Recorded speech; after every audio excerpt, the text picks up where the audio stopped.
Assalamualaikum warahmatullahi wabarakatuh.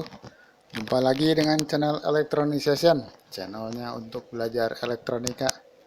Kali ini kita akan belajar mengenai transformator alias trafo. Trafo ini pada dasarnya adalah konsepnya itu apabila dua kumparan berdekatan, maka arus yang mengalir pada kumparan akan menghasilkan flux magnetik yang mengitari kumparan yang lain. Jadi ini disebut juga dengan induksi bersama atau mutual induksi. Kalau yang induksi yang induksi yang sendiri itu udah dibahas di videonya induktansi. Maka yang video sekarang itu membahas mutual inductance atau induksi bersama. Jadi kalau kita ilustrasikan ada dua kumparan yang primer yang sebelah kiri dan kumparan sekunder di sebelah kanan. Jika di kumparan primer ini dikasih tegangan listrik, maka dia akan mengalir arus masuk ke dalam kumparan. Nah, karena si kumparan ini diberi arus, maka dia akan membangkitkan flux magnet, dan magnet yang di kumparan kiri itu akan menginduksi kumparan magnet yang di sebelah kanan atau yang sekundernya. Nah, karena yang di kumparan magnet di sebelah kanan itu dapat induksi, maka dia akan timbul gaya gerak listrik atau yang dalam disimbolkan dengan epsilon. Nah, kalau udah timbul gaya gerak listrik, jika dikasih beban, maka akan mengalir arus dari sekunder. Nah, menurut hukum Faraday, gaya gerak listrik yang diinduksi ke dalam kumparan tersebut berbanding lurus dengan laju perubahan flux yang melewatinya.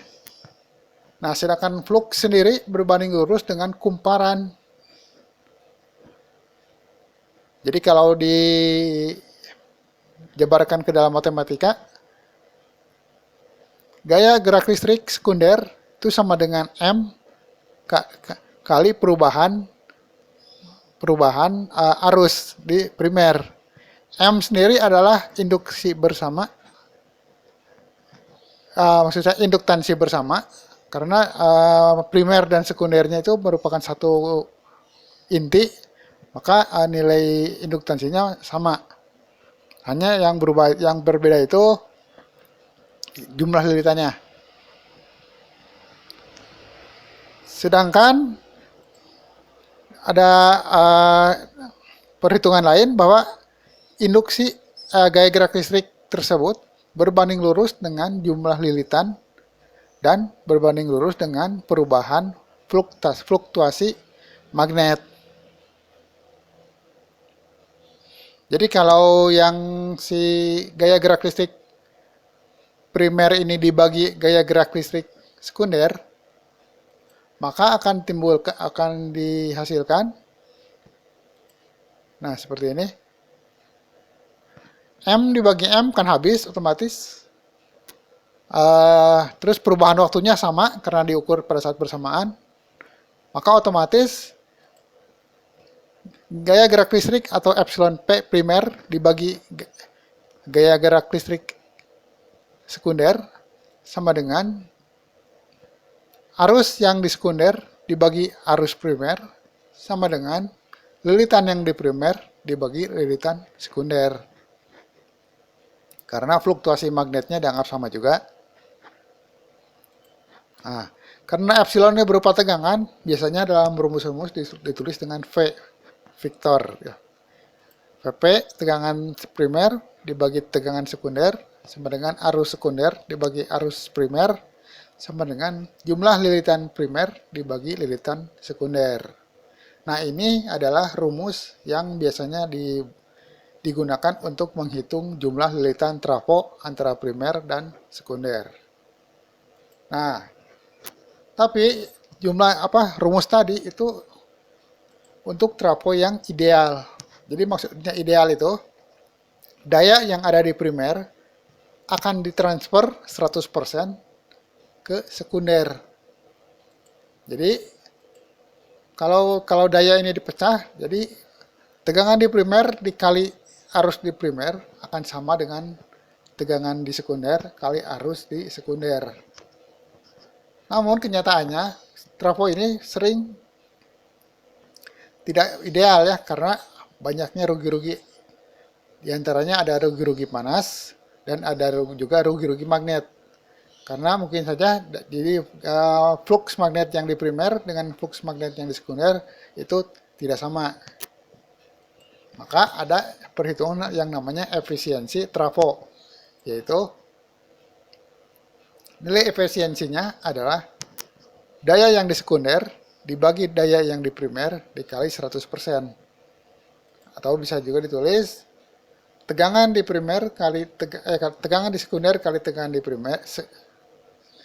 Maksud saya tegangan di sekunder dikali arus di sekunder dibagi tegangan di primer dibagi arus di primer dikali 100%. Nah, sekarang kita mengenal jenis-jenis trafo yang ada. Yang pertama itu trafo step up. Biasanya lambangnya seperti ini. Ada juga yang dilambangkan dengan primernya itu lebih kecil, lebih besar, sekundernya primernya lebih kecil, sekundernya lebih besar. Karena trafo step up ini jumlah lilitan di primer lebih sedikit daripada jumlah lilitan di sekunder. Yang kedua adalah trafo step down. Trafo step down adalah kebalikannya, yaitu jumlah lilitan di primer lebih banyak daripada jumlah lilitan di sekunder. Yang ketiga ada trafo autotransformator. Biasanya lambangnya seperti ini. Jadi trafo autotransformator ini adalah di mana lilitan sekunder dan lilitan primer digabung. Jadi kalau yang step up step down itu kan terpisah dua kumparan, tapi current-nya sama tapi intinya sama. Sedangkan yang autotransformator ini selain intinya sama, lilitannya juga sama. Jadi lilitan pertama dililit, keluar nanti untuk sekundernya. Nah, terakhir untuk lilitan primernya atau kebalikannya. Berikutnya adalah trafo autotransformator yang variabel. Ini hampir sama dengan yang nomor 3. Hanya outputnya biasanya bisa diatur. Yang kelima adalah disebut trafo isolasi. Trafo isolasi ini hampir sebetulnya kalau logonya hampir sama dengan trafo step up. Hanya biasanya dia atau trafo step down. Hanya dia fungsinya bukan untuk step up atau step down tegangan, melainkan untuk mengisolasi. Jadi maksudnya mengisolasi itu, jadi yang biar si tegangan listrik yang ada di sebelah kiri dengan yang di sebelah kanan itu tidak saling berhubungan. Biasanya dia dipakai untuk misalkan output atau input. Nanti lihat contohnya ya. Nah, yang keenam adalah trafo penyesuaian impedansi. Biasanya ini dipakai untuk amplifier yang kalau si tegangan amplifier, maksudnya impedansi output amplifier dengan speaker itu berbeda. Biasanya lambangnya hampir sama dengan step up atau step down. Hanya ada tulisan berapa sekian ohm dan di sisi sekundernya sekian ohm. Kita lihat jenis bentuk fisiknya. Yang step up biasanya seperti ini, kadang-kadang ada juga yang lainnya. Yang step down banyak dipakai untuk yang kalau kita membuat power supply atau adaptor. Nah, autotransformator hampir sama dengan step up atau step down. Hanya saja dia lilitannya digabung.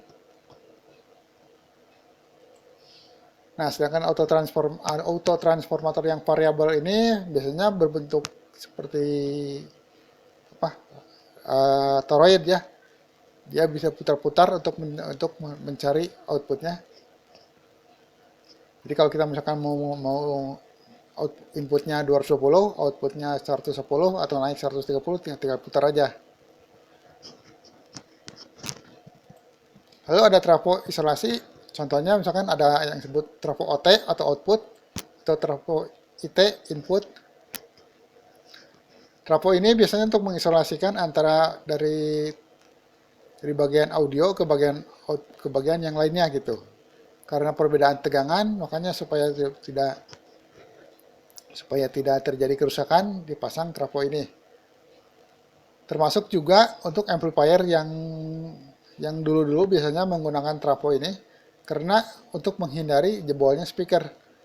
Karena kalau si speaker ini ada arus DC atau tegangan DC masuk ke speaker, maka dijamin speaker tersebut nggak akan tahan lama, udah terbakar lagi.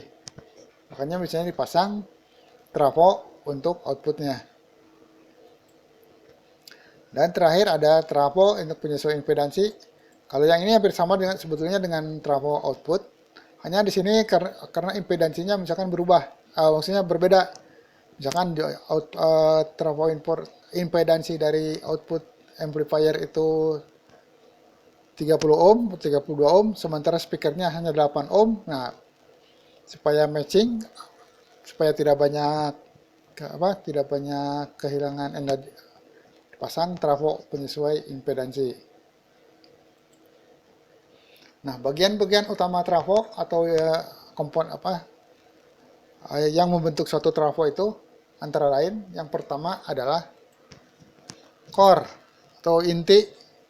Kalau di pasaran biasanya nyebutnya mereka kern. Bentuknya paling banyak itu seperti huruf EI, ada juga yang seperti huruf M. Tapi sebetulnya huruf M itu dia sebenarnya EI. EI digabung. Ada juga yang berbentuk toroid. Kalau toroid itu seperti donat.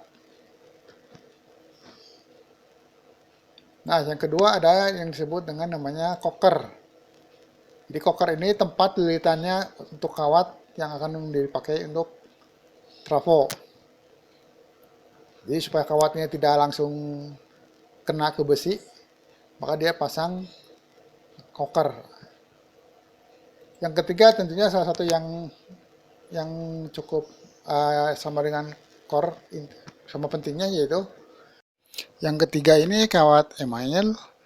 Itu kawat biasa yang dilapisi oleh isolator, tapi isolatornya itu masih berupa logam juga, sehingga kalau si kawat ini ditumpuk, dililitnya bertumpuk, berhimpitan dengan yang lain, tidak akan terjadi ngesot.